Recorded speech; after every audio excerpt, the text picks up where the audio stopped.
Everyone, welcome to creations by Zubia Imran. आज मैं जिस जगह पे हूँ मैं इसके बारे में आपको कुछ नहीं बता सकती। वो इसलिए कि ऐसे ही हम कहीं बाहर जा रहे थे और रास्ते में ये खूबसूरत जगह को देखा हमने और हम वहाँ पे रुक गए। और ये एक इतनी अच्छी जगह है कि मेरे पास कोई लफ्ज़ ही नहीं है, बिकॉज़ ये रंगों से भरी है, फूलों से भरी है और बहुत खूबसूरत लग रही है। हमेशा हम इन चीज़ों को पिक्चर्स में या टीवी में या न्यूज़ वगैरह में देखते हैं, but I have seen it today.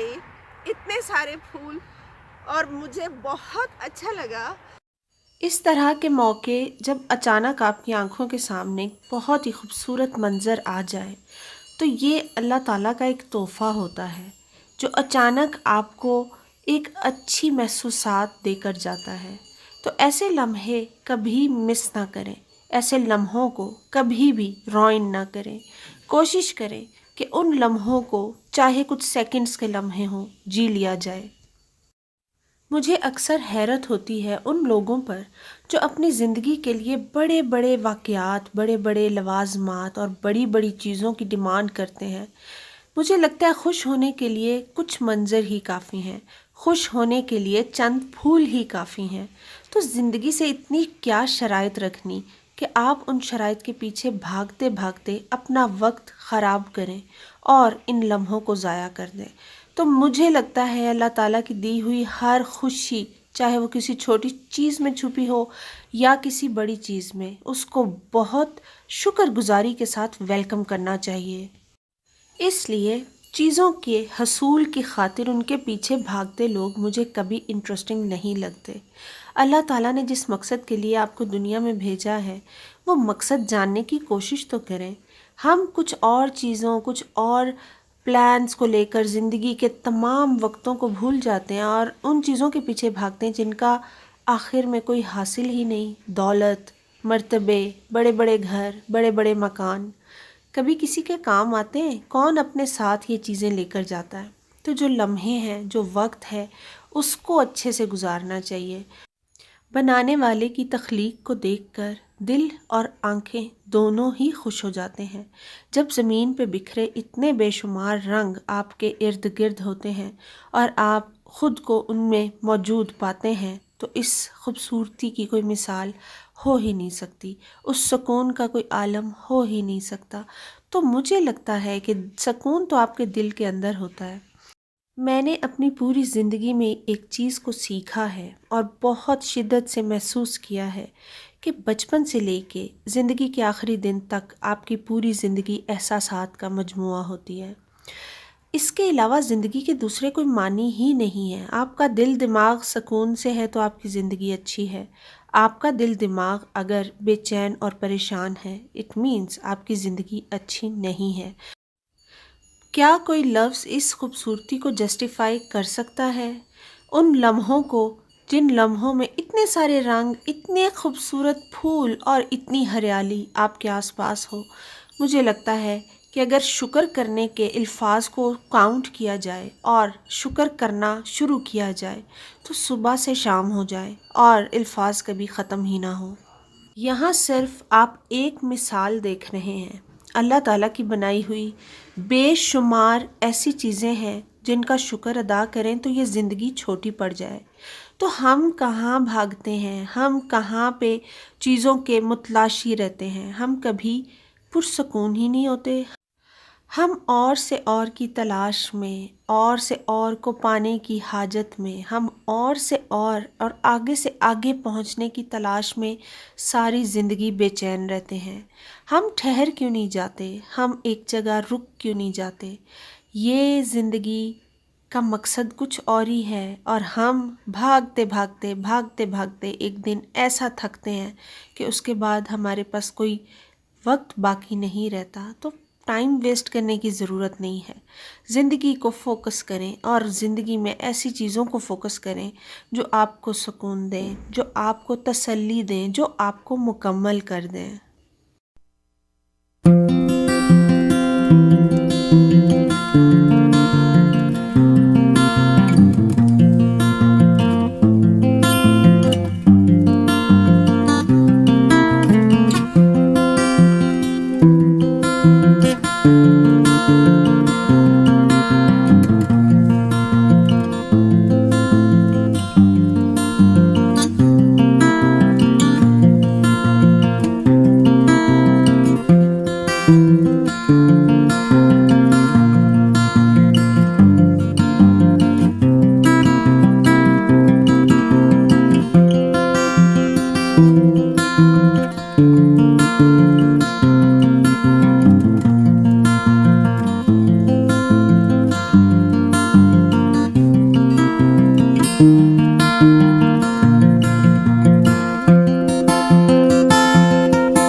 एहसास देते हैं। कोई खुशबू तो नहीं आ रही, लेकिन ये बहुत ब्यूटीफुल लग रहे हैं। I mean wow.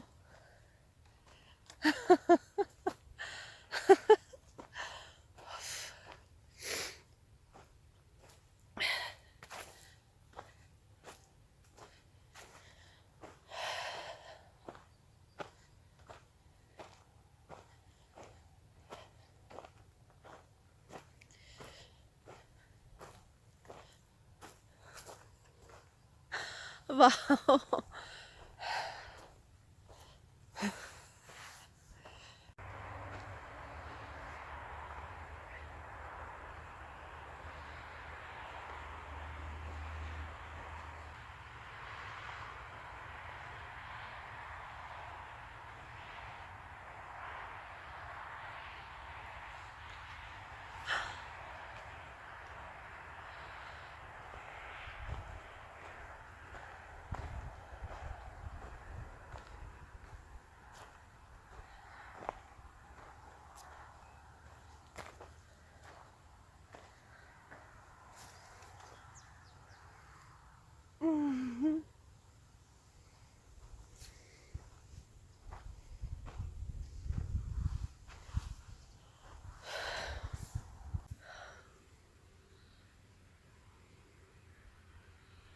ज़िंदगी की कभी इस चीज़ को भी एक्सपीरियंस करना चाहिए कि आपके इर्द गिर्द ज़मीन पर इतने ज़्यादा रंग हो और आपके सर पर इस तरह का नीला आसमान हो, तो शुक्र करने के लिए ये एलिमेंट्स ही काफ़ी हैं। तो मुझे लगता है तो ज़िंदगी के लिए और क्या चाहिए। वाह। इस खूबसूरत जगह से लुत्फ़अंदोज़ होने के बाद, इस जगह के एक एक रंग को अपनी आँखों में समोने के बाद, आप वहाँ पर इन फूलों को तोड़ कर ले जा भी सकते हैं। लेकिन वहाँ पर एक ऐसी जगह है जहाँ पे एक बोर्ड पे लिख के लगाया गया है कि आप जितने भी फूल तोड़ेंगे, एक फूल के हिसाब से आपको 70 सेंट वहाँ पर पे करने होते हैं। वैसे तो वहाँ पे कोई शख्स या कोई ऐसी चीज़ नहीं है और कोई इंसान वहाँ पे ऐसे ड्यूटी पे नहीं बैठा होता। ये सबकी खुद की ज़ाती रिस्पॉन्सिबिलिटी होती है कि जितने फूल आप तोड़ें उस ईमानदारी के साथ उसके अंदर पैसे भी डाल दें। इन फूलों को तोड़ने की इजाज़त सिर्फ़ और सिर्फ इसलिए है क्योंकि ये सिर्फ़ साल में 2-3 महीने के लिए इस जगह पे खिलते हैं। क्योंकि ये इस जगह की खूबसूरती में चार चांद लगाते ही हैं, तो फिर ये लोग यहाँ से इन फूलों को तोड़कर या तो अपने घरों में सजाते हैं या फिर दुकानों में बेचने के लिए लोगों को फ़रोख्त कर देते हैं। तो इस ऑफ़र से फ़ायदा उठाते हुए हमने भी कुछ फूल तोड़े, जिनको तोड़ना कोई बहुत अच्छा तो नहीं लग रहा था, लेकिन इनको छोड़कर जाना और ख़ाली हाथ घर पे जाकर उनको याद करना भी कोई ख़ास मुनासिब नहीं लग रहा था। इसलिए मैंने कुछ फूल ले लिए और उतने पैसे उनके उस बॉक्स के अंदर डाल दिए। वैसे तो हम ज़िंदगी के बहुत से काम करते हैं, ऑफिशियल काम, घर के काम, बाहर के काम, लेकिन यकीन करें इस जगह पर जाकर टाइम गुजारने के बाद मुझे ऐसे लगा कि मैंने अपने दिन का बेहतरीन हिस्सा इसी वक्त में और इसी जगह में गुजार लिया। I was really happy to have all these flowers। आप जब अगर ऐसी किसी जगह पे जाएं जहाँ पे आपको फूल तोड़ना अलाउ हो और उस हिसाब से अगर आप पैसे अदा करते हैं तो आप फूल लेकर अपने घर को सजा सकते हैं।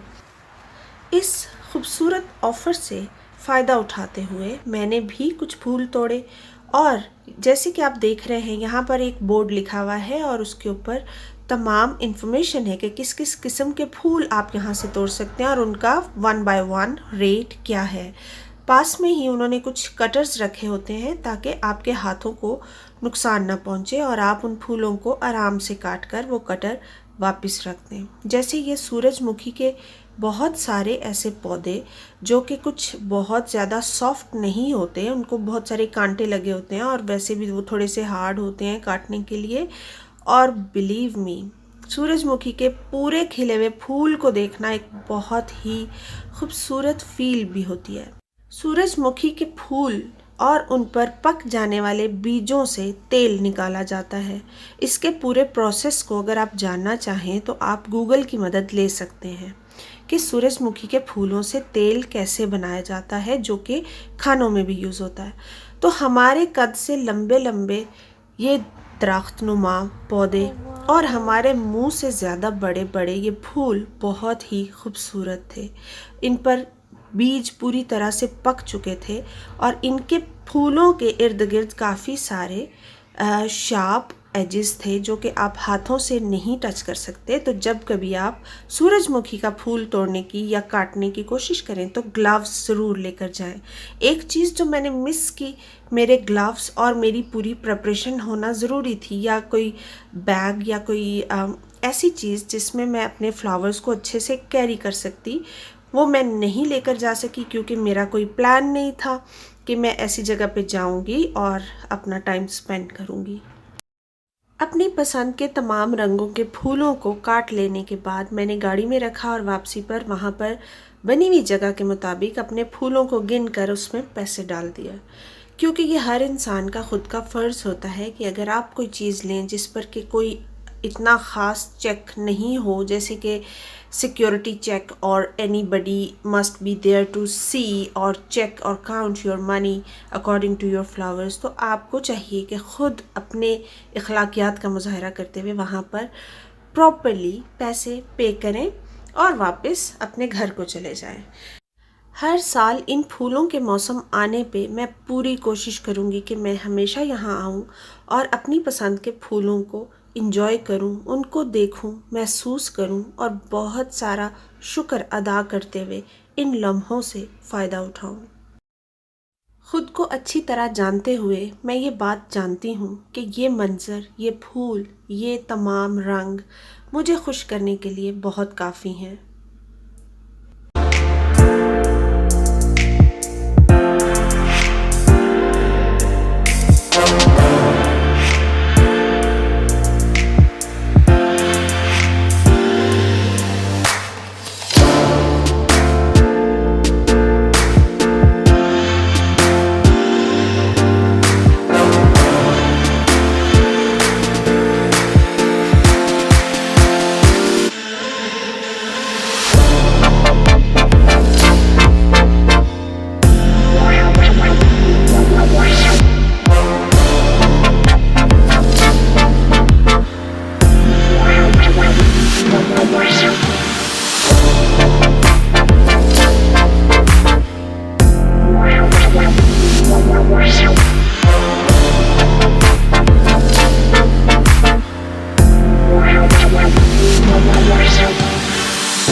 Thank you very much for watching my video. अगर आपने मेरे चैनल को अभी तक सब्सक्राइब नहीं किया तो आप मेरी नेक्स्ट वीडियोस को कंफर्टेबली देख नहीं सकते। तो जब आपको टाइम लगे और मेरी वीडियोस आपको इंटरेस्टिंग लगे तो आप मेरे चैनल को सब्सक्राइब करें और फिर रेगुलरली मेरी अपकमिंग वीडियोस को इंजॉय कर सकें।